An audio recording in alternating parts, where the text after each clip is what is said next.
Would you call yourself a bully? Sit down. Sit down. Go back to Univision. So yeah, I consider myself a bully.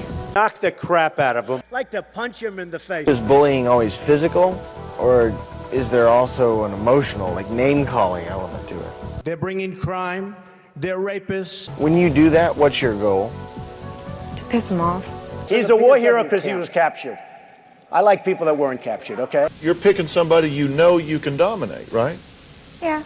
You got to see this guy. Oh, I don't know what I said. I don't remember. And you say, when I'm deciding who I'm going to do that to, the thought goes through my mind, when I get in a fight with them, will I win? And I will totally accept the results of this great and historic presidential election if I win. If I win. If I win. So you think that's a reasonable way to be? No. I mean, I know it's not right. But how old are you? June 14th is my birthday, but June 16th was the day I announced that I was running. I'll be 19 on Saturday. You'll be 19 on Saturdays, and so you're making your choices. You're picking this, right? Mm-hmm. Are you proud of the choices after the fact?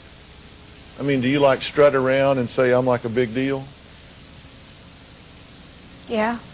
Nobody's stronger than me. Nobody has better toys than I do. Nobody's ever had crowds like Trump has had. There's nobody that understands the horror of nuclear better than me. And nobody even understands it but me. It's called devaluation. I know words. I have the best words. I've just raised the stakes.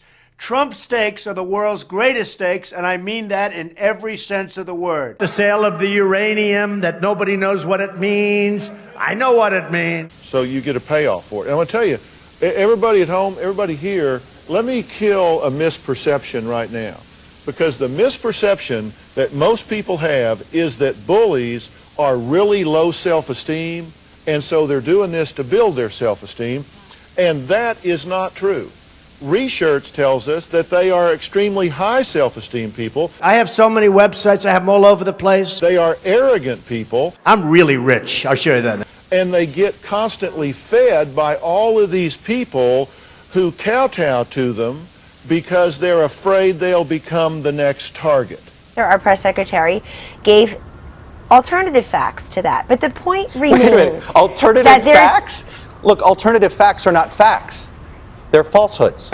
You're doing this because you're getting away with it. Mm-hmm. You're getting away with it. Nobody's ever just jerked a knot in your tail to the point that you thought, you know, I better think about what I do. Hey, when you're a star, they let you do it. You can do anything. Whatever you want. Grab them by the I can do anything. How do you want people to feel about you? I want them to like me. I want them to, be my friend. I mean, really? Michael Jackson was actually a very good friend of mine. I like Oprah. She's a friend of mine. Howard's a friend of mine. My friend Elton John. A friend of mine who's one of the biggest and richest people in China. A friend of mine who's Chinese. I have many friends that are Muslims. I have friends that are Muslims. I have friends. I have so many friends. I have a friend. I have no friends as far as I'm concerned. Do you want them to be afraid of you? No. Where I could stand in the middle of Fifth Avenue and shoot somebody and I wouldn't lose any voters, okay? I mean, do you equate that with respect? If they're afraid of you, they're not going to mess with me? Yeah.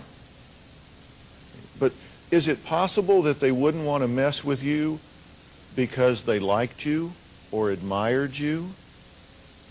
Because, I mean, I've always found that respect is something that you command rather than something that you demand. You can command it by who you are. You cannot demand it by I'll beat the crap out of you if you don't. North Korea best not make any more threats to the United States. They will be met with fire and fury like the world has never seen. And I'm just wondering if you really know what people think about you when you're not there. You want them to say they like you? Because I talk to a school full of kids, and that's not what they say behind your back. Some of my friends are really scared about you building a wall and the travel ban. Most of my family is black. I'm afraid that you're going to hurt some of us blacks. You're going to separate me away from my family, and I really don't want that because I love them so much. Dear Mr. President, I want you to know that us kids are not always wrong. You may be the most powerful man in the country, but you are still the servant to every single one of us. What is your diagnosis of Donald Trump? Wouldn't you agree he lacks diplomacy? Yes, I would agree. Would you agree that he has an impulse control problem? Yes, I absolutely would agree with that. Would you agree that he thinks people see things from only his point of view? Well, I think he would like it that way, yeah. Sure. And I think if you go look up certain personality disorders, you might see some of those things appear. I also... Very nasty also. They were all nasty. What? Then I see him on television like nothing happened, talking about Donald Trump. Shut up. Jingle bells.